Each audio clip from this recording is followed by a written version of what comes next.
बिहानी।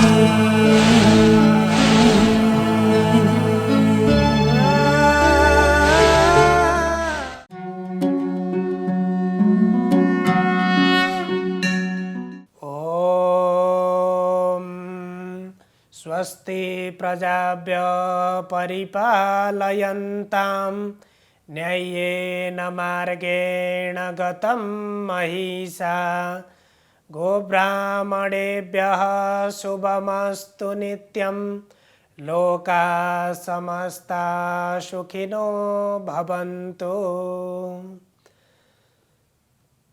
समादरणीय सम्पूर्ण दर्शकवृन्द, प्रभातकालीन हार्दिक अभिवादन। इमेज च्यानल को शुभ बिहानी कार्यक्रम मार्फत हामी समुपस्थित भइसकेका छौं। हामीले श्रीमद् भगवत गीता को बारेमा विमर्श परिचर्चा गर्दै आएका छौं। आज जब अर्जुनले भगवान श्रीकृष्णलाई दुई सेनाहरूको बीचमा स्थापना गर्न भनेर लगेर रथलाई अड्याउन भनेर आग्रह गर्नुभयो, त्यसपछि अर्जुनको मनमा आसक्ति भाव पैदा भयो। त्यसपछि त्यति उत्साही बनेर गएको अर्जुन त्यहाँ गएर यता हेर्नुहुन्छ उता हेर्नुहुन्छ, अब म कोसँग मैले युद्ध गर्दैछु त? मैले युद्ध गरेर यो युद्धमा को मारिन्छन्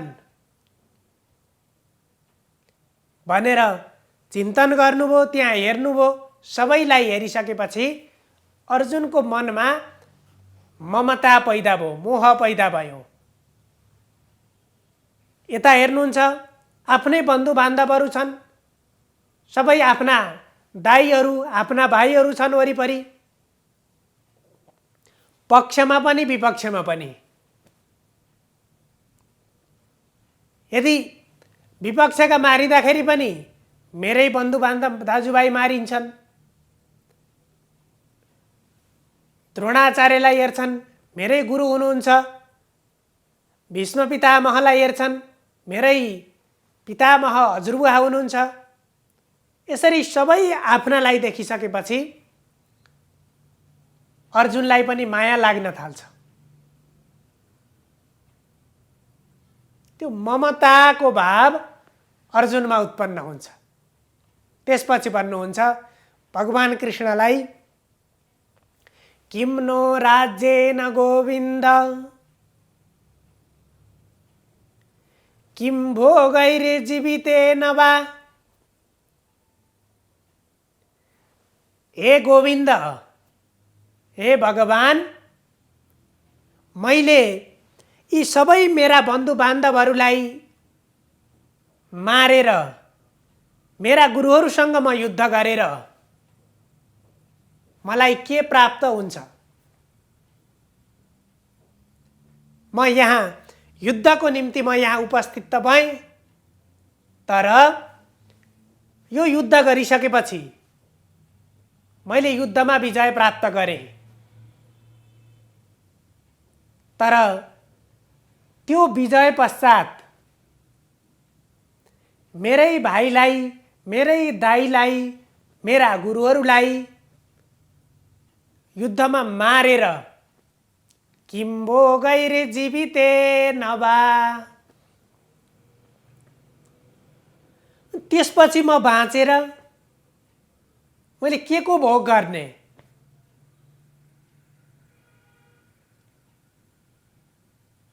त्यसो भएर त्यसरी प्राप्त गरेको त्यो राज्यको के अर्थ छ? अर्जुनमा यो भाव उत्पन्न भयो। त्यसपछि त्यो ममताले गर्दाखेरि जहाँ युद्धभूमिमा उपस्थित भएर युद्ध प्रारम्भ गर्ने बेलामा युद्ध प्रारम्भ भइसकेपछि अब त्यस किसिमको भावना उत्पन्न गर्नु भनेको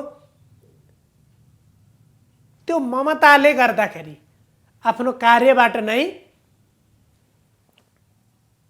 वञ्चित हुन पुगे। आसक्तिले मान्छेलाई, मोहले मान्छेलाई त्यस्तो बनाइदिन्छ। हामीलाई लाग्छ नि हाम्रा कर्म, हाम्रा व्यवहारहरूमा हामीले त्यो आसक्तिमा हामी फसेर त्यो आसक्तिले हामीलाई बन्धनमा पारिदिन्छ। त्यति बेला तत्काल हामीलाई थाहा हुँदैन। त्यो आसक्तिले के गर्छ? परिणामलाई बिर्साइदिन्छ। परिणामलाई बिर्सेर तत्काललाई मात्र हेरिराखेको हुन्छ। जस्तो कि हाम्रो यो शरीर छ, यो शरीरलाई हामीले स्वस्थ राख्नको लागि आहार, विहार र व्यवहार यी तीनवटा चिजमा हामीले ध्यान दिनुपर्ने हुन्छ। त्यसो भएर अगाडि गएर भगवान श्रीकृष्णले भन्नुहुन्छ योगस्तः कुरु कर्माणि। त्यही सन्दर्भलाई हामी युक्ताहार विहारस्य युक्तस्वप्नावबोधस्य आहार विहार हामीले कस्तो भोजन गर्ने, कति बेला भोजन गर्ने, कस्तो भोजन नगर्ने र कस्तो चिन्तन मनमा राख्ने, यी कुराले हाम्रो स्वास्थ्यलाई प्रभाव पारिराखेको हुन्छ, स्वास्थ्यलाई असर गरिराखेको हुन्छ। त्यसकारण यहाँ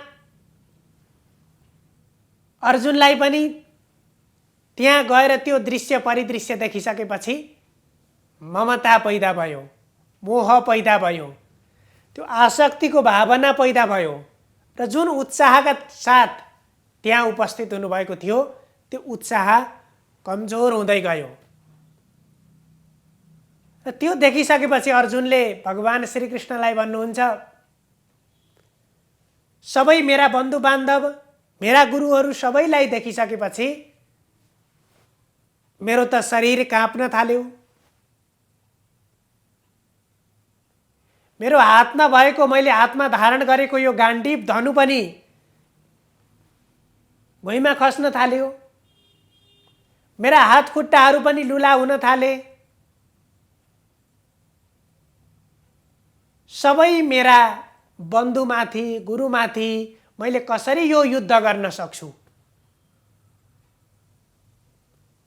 त्यसरी युद्ध गरेर मैले राज्य प्राप्त गरेर कसरी भोग गर्न सक्छु? सबैलाई मारेर म बाँचेर के अर्थ हुन्छ? यसरी भगवान श्रीकृष्णलाई भन्न थाल्नुभयो। त्यो देखिसकेपछि अर्जुनमा त्यो ममता पैदा भयो। एकजना व्यक्ति रहेछन्, आफ्नो अत्यन्तै ख्याल गर्ने,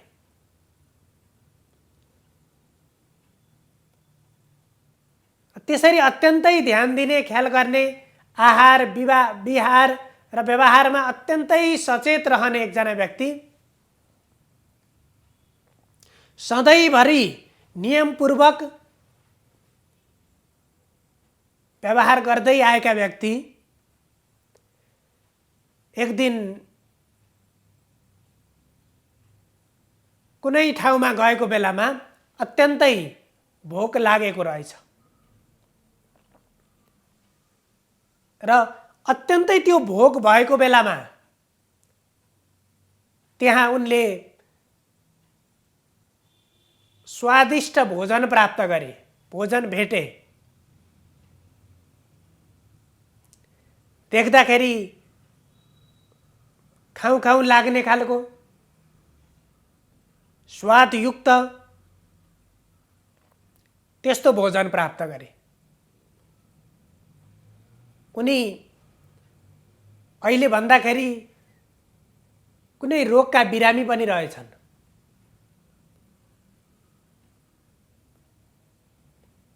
अब त्यो स्वादिष्ट भोजन देखिसकेपछि त्यो स्वादिष्ट त्यस्तो त्यो भोजन उनको त्यो रोगको निमित्त उपयुक्त थिएन, उनलाई खान नहुने रहेछ। तर पनि भोक बेसरी लागेको छ, त्यस्तो स्वादिष्ट भोजन अगाडि प्राप्त भएको छ र उनले त्यति बेला मलाई यो रोग छ, ममा यो समस्या छ भन्ने कुरालाई उनले बिर्सिदिए। त्यो बिर्सिदिए अनि प्राप्त गरेको भोजन उनले मजासँग आनन्दसँग उनले त्यो भोजन ग्रहण गरे, भोजन खाना खाए उनले। त्यसपछि बेलुकी घरमा गइसकेपछि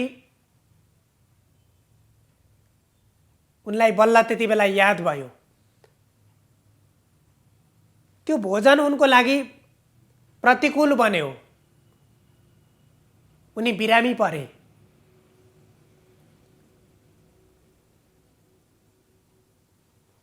त्यो भोजन त मिठो थियो, स्वादिष्ट थियो, तत्कालको लागि त्यो भोक निवृत्ति गर्नको लागि, जिब्रोको स्वादको लागि अत्यन्त उपयुक्त थियो। त्यो भोजन गर्ने बेलामा त उनलाई आनन्द आएको थियो।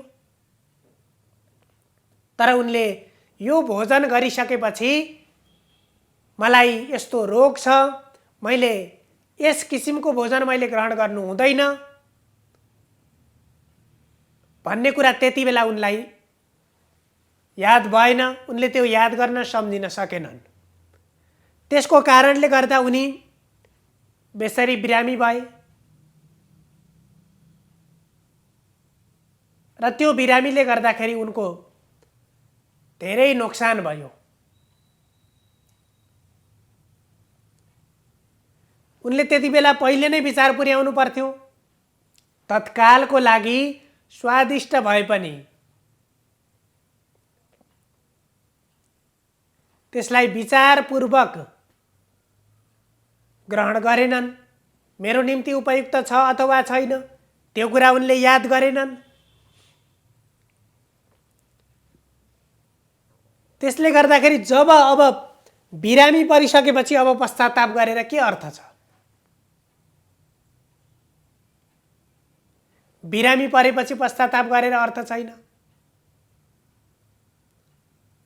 हामीले त प्रयत्न के को निमित्त गर्नुपर्छ? यी शास्त्रहरू, यी प्रवचनहरू हामीले किन सुन्छौँ भन्दाखेरि यी सुनेर हामी बिरामी नै नपरौँ, अर्थात् यो जीवन प्राप्त गरिसकेपछि हाम्रा कर्मद्वारा भएका परिणामले पछि हामीलाई दुःख नदिउन्। हामी सत्कर्ममा, सही मार्गमा प्रवृत्त बन्न सकौँ र यी शास्त्र भनेका मार्गदर्शक हुन्। हाम्रा ऋषि महर्षिहरूले दिएका यी ज्ञानका पुञ्ज, यी शास्त्रहरू जसले हाम्रो जीवनलाई सही बनाउन यी शास्त्रको मार्गबाट हामी अगाडि बढ्यौँ, हामी तदनुरूपको कर्म हामीले गर्यौँ भने त्यसले हामीलाई पछि गएर बिरामी पार्दैनन्, पछि गएर चिन्तित हुनु पर्दैन, पछि गएर दुःख प्राप्त गर्नु पर्दैन। त्यसको परिणाम हामीले छिट्टै भोग्नुपर्छ। जसरी सचेततापूर्वक हामीले भोजन ग्रहण नगर्दाखेरि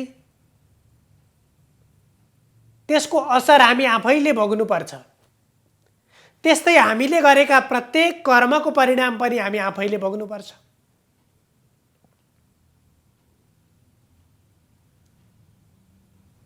जसरी त्यहाँ भोकको बेलामा अगाडि स्वादिष्ट भोजन देख्दाखेरि मन आकृष्ट हुन्छ।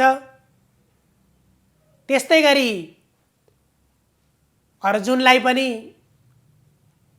ती आफन्तहरू देखेर, ती सबै आफन्तहरूलाई देखिसकेपछि अर्जुनमा पनि ममताको भाव उत्पन्न भयो र उनी युद्धबाट पछाडि हट्न उनी प्रेरित बने। त्यो उत्साहका साथ उपस्थित भएका कर्म प्रारम्भ भइसक्यो। अब त्यसपछि पछाडि हट्न खोजे। त्यति बेला अर्जुनमा दोस्रो किसिमको त्यो ममता उत्पन्न भएको थियो, आसक्ति उत्पन्न भएको थियो। किन? अर्जुनले चाहेर त युद्ध भएको थिएन। अर्जुनले त पहिले नै युद्ध चाहेका थिएनन्।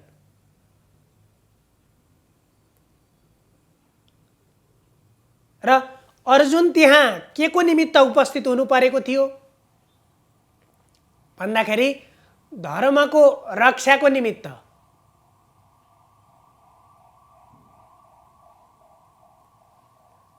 यदि धर्मको रक्षाको निमित्त अब अर्जुन अब त्यहाँबाट त्यो कार्यमा प्रवृत्त भइसकेका अर्जुन त्यहाँबाट फर्केर अब युद्ध भूमिमा गएका मान्छे त्यहाँबाट पछाडि हट्ने बित्तिकै अब त्यसपछिको नोक्सान के छ?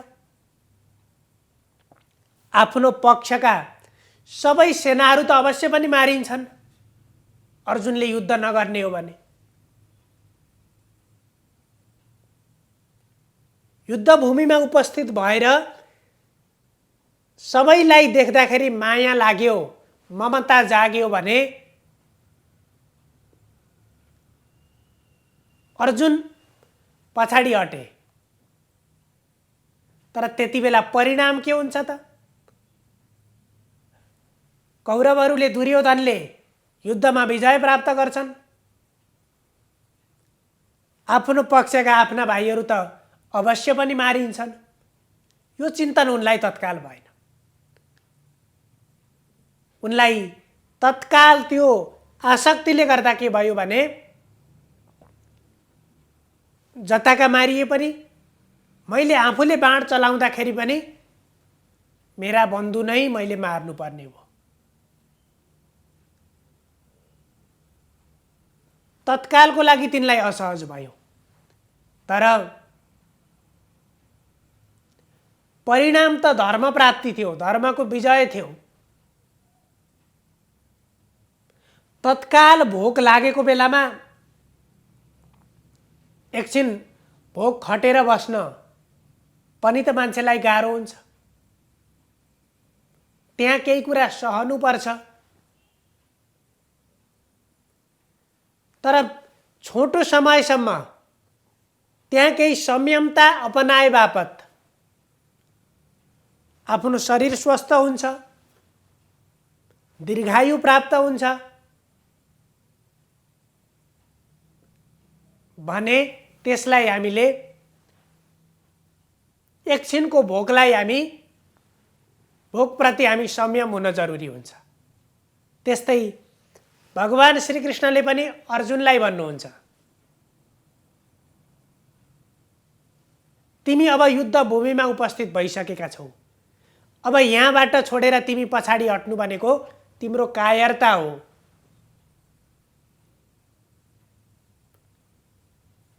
अब यहाँ आइसकेपछि आफ्नो कर्तव्य पुरा नगर्नु भनेको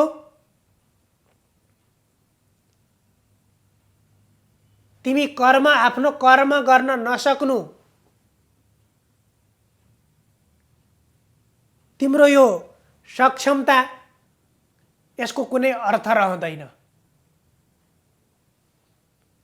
तिमी आसक्ति रहित भएर सोच। तिमीलाई यो आसक्तिले गर्दाखेरि यहाँ चिन्ता पैदा गरेको छ। अर्जुनको मनमा यस्तो चिन्ता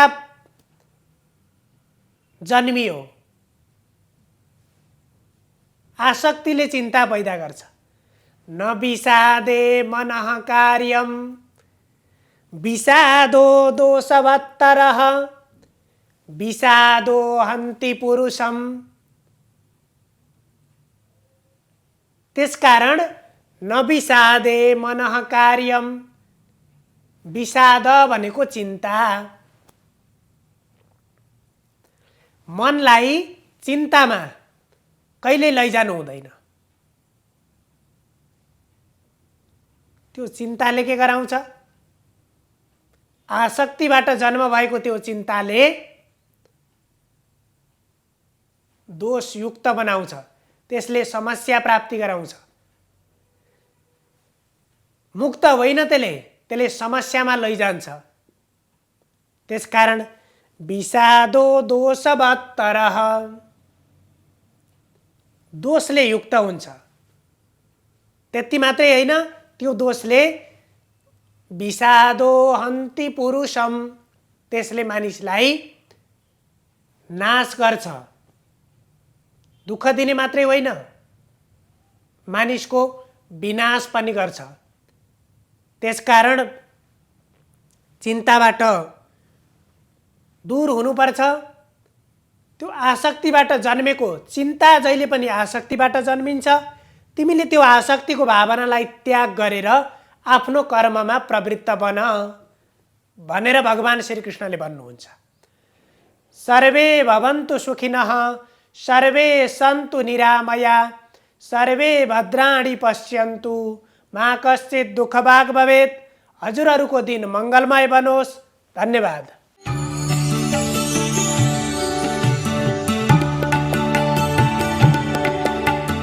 नमस्कार, तपाईको आजमा स्वागत छ। सुरु गरौँ आजको पञ्चाङ्गबाट।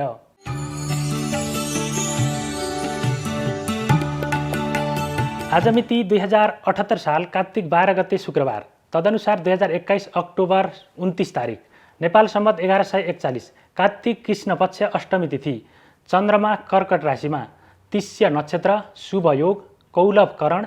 नेपालमा सूर्योदय बिहान 6:13 जाँदा भयो भने सूर्यास्त साँझ 5:20 हुनेछ। अब लागौँ आजको राशिफलतर्फ। मेष राशि। मेष राशि हुनेहरूका लागि आजको दिन अनुकूल रहेको छ। भाइ बहिनीको सहयोगमा महत्त्वपूर्ण कार्यहरूको सम्पादन हुन सक्ने देखिन्छ भने धन क्षेत्रमा पनि उल्लेख्य सफलता रहेको छ। त्यसैगरी शरीरमा मनमा अक्षन्तै उमङ्ग उत्साह पैदा हुनेछ भने खर्चमा नियन्त्रण भने गर्नुपर्ने देखिन्छ। आम्दानीको क्षेत्र पनि सामान्यतया राम्रै रहेको छ। वृष राशि। वृष राशि हुनेहरूका लागि आजको दिनमा बोलीको विशेष प्रभाव बढ्ने देखिन्छ। महत्त्वपूर्ण व्यक्तिसँग विशेष लाभ लिन सक्ने अवस्था रहेको छ भने अष्टम स्थानमा बसेको चन्द्रमाले केही रोगहरूमा पनि वृद्धि गराउन सक्ने अवस्था देखिन्छ। धर्म कर्ममा मन जानेछ र पिताको सल्लाहमा गरिएको कामबाट विशेष उन्नति हुने योग छ। मिथुन राशि। मिथुन राशि हुनेहरूका लागि आजको दिनमा अनावश्यक खर्चमा नियन्त्रण गर्नुपर्ने देखिन्छ। विलासिताका सामानहरूमा व्ययभार बढ्नेछ भने आम्दानीको क्षेत्र पनि खासै मजबुत रहने छैन। त्यसैगरी राज्य पक्षबाट भने केही खालको सकारात्मक प्रभाव पर्ने देखिन्छ। त्यसैगरी दाम्पत्य सुखको क्षेत्रमा पनि प्रतिकूलताको अवस्था हुन सक्ने देखिन्छ भने पुत्र पौत्र आदि बाट मनमा निराशा उत्पन्न हुन सक्ने देखिन्छ। कर्कट राशि। कर्कट राशि हुनेहरूका लागि आजको दिनमा नयाँ व्यवसायको थालनी गर्ने योग देखिन्छ। आम्दानीका नयाँ मार्गहरू पत्ता लाग्ने छन् भने कर्म क्षेत्र पनि अत्यन्तै सबल भएको हुनाले सरकारी जागिरीहरूका लागि पद उन्नति प्रतिष्ठा प्राप्तिको योग रहेको छ। त्यसैगरी कृषिजन्य सामानहरूबाट पनि विशेष खालको फाइदा मिल्ने योग देखिन्छ। अर्काको सल्लाहमा गरिएका कामले भने खासै सफलता प्राप्त नहुने योग रहेको छ। सिंह राशि। सिंह राशि हुनेहरूका लागि आजको दिन मध्यम खालको रहेको छ। सामान्य चोटपटकको योग रहेको हुनाले यात्रा गर्दा सजग रहनुहोला।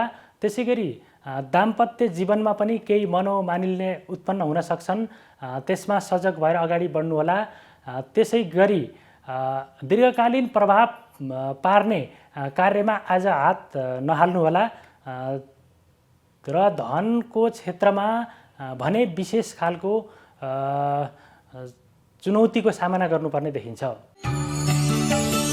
कन्या राशि कन्या राशि हुनेहरूका लागि आजको दिनमा लामो समयदेखि रोकिएका कामहरू निर्विघ्नतापूर्वक सफल हुनेछन्। त्यसै गरी भाग्यबाट अत्यन्तै राम्रो खालको सहयोग मिल्नेछ भने धर्म कर्ममा समेत मन जानेछ। त्यसै गरी शत्रु पक्षलाई पराजित गर्न सक्ने क्षमता प्राप्त हुनेछ। त्यसै गरी अध्ययन अध्यापनको क्षेत्र पनि अनुकूल नै रहेको देखिन्छ। तुला राशि तुला राशि हुनेहरूका लागि आजको दिनमा भाइ बहिनीबाट विशेष सफलता सहयोग मिल्नेछ। त्यसै गरी माताको सल्लाहमा गरिएका कामले सन्तुष्टि दिलाउनेछ।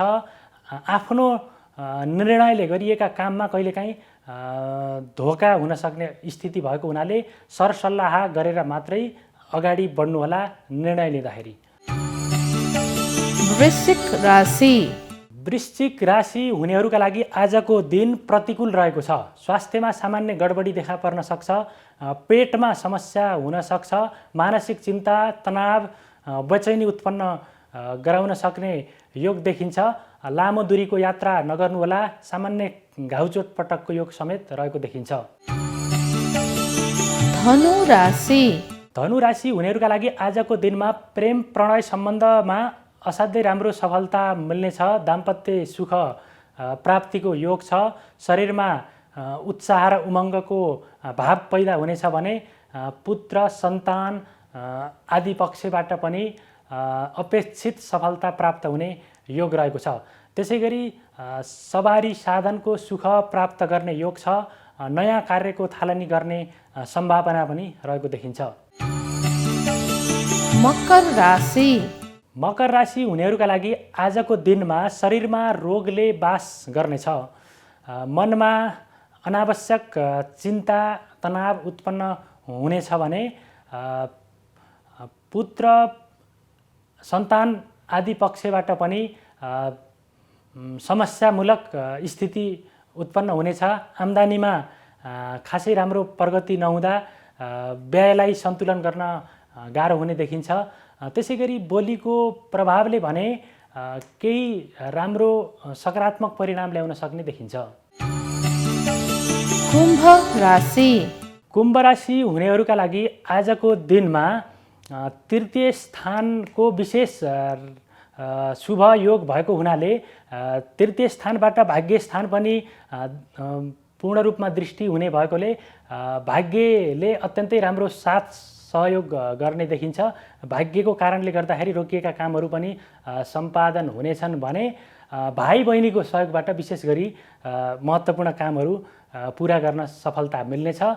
त्यसै गरी आम्दानीको क्षेत्र पनि मध्यम खालको रहेको छ। मीन राशि मीन राशि हुनेहरूका लागि आजको दिन अत्यन्तै शुभ रहेको छ।